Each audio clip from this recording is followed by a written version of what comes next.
చవితి చంద్రుణ్ణి చూసిన దోషం పోవాలంటే ఏం చెయ్యాలి? చాలామంది వినాయక చవితి రోజు చంద్రుణ్ణి చూడాలంటే భయపడతారు. ఎందుకు అంటే నీలాప నిందలు వస్తాయి అనేటువంటిది మనకి శాస్త్రంలో కనపడుతోంది. దీనికి మనకి సైంటిఫిక్ రీజన్స్ అనేకంగా కనిపిస్తాయి. ఎందుకు అంటే ఇక్కడ చంద్రుడు నీచకి దగ్గరగా వస్తూ ఉంటాడు, రవి కూడా నీచకి దగ్గరలో ఉంటాడు. ఈ సందర్భంలో మానసికంగా నిర్ణయాలు తీసుకునేటువంటిది సరిగ్గా ఉండదని, అప్పుడు చంద్ర దర్శనం చేయటం వలన దోషం వస్తుంది అనేటువంటి విషయాన్ని చెప్తూ ఉంటారు. అయితే దాని గురించి మనం చర్చించుకోవాలంటే చాలా చర్చించుకోవాలి, చాలా విషయాలు చెప్పుకోవాలి. కాకపోతే ఈరోజు పండగ రోజు ఆ దోషం పోవడానికి ఏం కావాలి, ఏం చెయ్యాలి అనేటువంటిది శాస్త్రీయంగా ఉండేటువంటి విషయాన్ని మాత్రమే మనం ఇక్కడ చర్చించుకుందాం.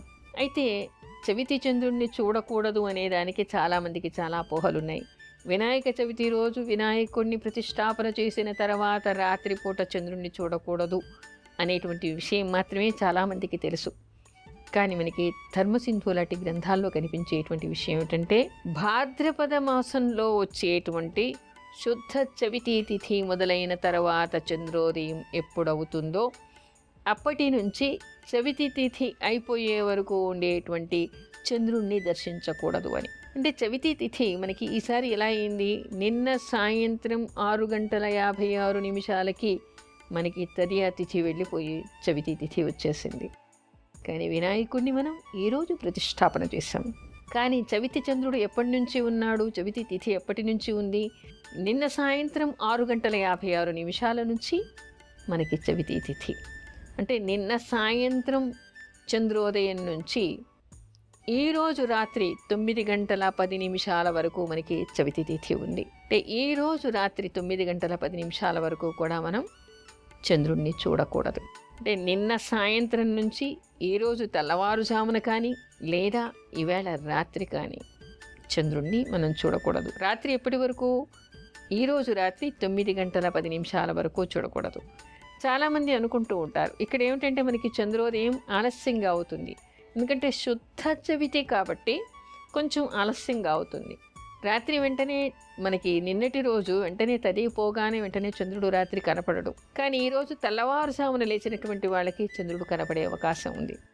చంద్ర దర్శనం కొంతమంది చేసుకుని ఉండవచ్చు.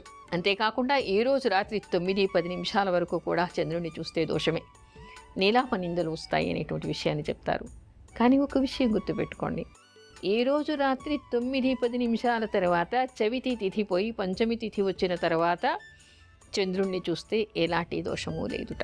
అంటే ఇక్కడ మీకు తెలుసుకోవాల్సినటువంటి విషయం ఏమిటంటే, వినాయక ప్రతిష్టాపన జరిగిన తర్వాత మాత్రమే చంద్రుణ్ణి చూడకూడదు అనేటువంటి అపోహ నుంచి బయటికి రావాలి. భాద్రపద మాసంలో శుద్ధ చవితి తిథి ప్రారంభమైనప్పటి నుంచి ఆ తిథి అంతమయ్యే లోపల చంద్రదర్శనం చేయకూడదు. అది మాత్రమే ఇక్కడ మనకి నియమం. అందుకని ఎవరైనా నిన్న రాత్రి కానీ ఈవేళ తెల్లవారుజామున కానీ చంద్రుణ్ణి చూసి ఉండవచ్చు. పొరపాటున ఈరోజు రాత్రి కూడా ఎవరైనా చూడవచ్చు. అయితే ఈ చంద్రదర్శనం దోషమని ఎందుకు చెప్తారు? అమ్మా, అలాంటి వాళ్ళది నిజమైన ప్రేమ కాదు, అది వ్యామోహం. ఎగ్జాక్ట్లీ చిన్నత్త, నిజంగా ప్రేమించుకున్న వాళ్ళు అలా చేయరు. ఎంత మనసు విరిగిపోతే కన్న కూతుర్ని పట్టుకొని మా దృష్టిలో చచ్చిపోయా ఉంటుందా తల్లి? అది సరే అమ్మా, తన కూతురుతో తన మాట అనేటప్పుడు ఆమె మాటల్లో వ్యథ, కళ్ళల్లో బాధ గమనించావమ్మా? పెద్దబాబుకు బర్త్డే విషెస్ చెప్పు కూడా వెళ్ళాం కదా. ఊరికే ఎలా కాలిపోతుంది?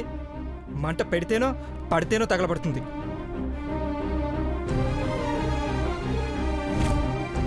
కరెక్ట్ చిన్నబాబు, నీకొచ్చినట్టే నాకు డౌట్ వచ్చింది. పార్వతే షర్టును తగలబెట్టిందనుకుంటా.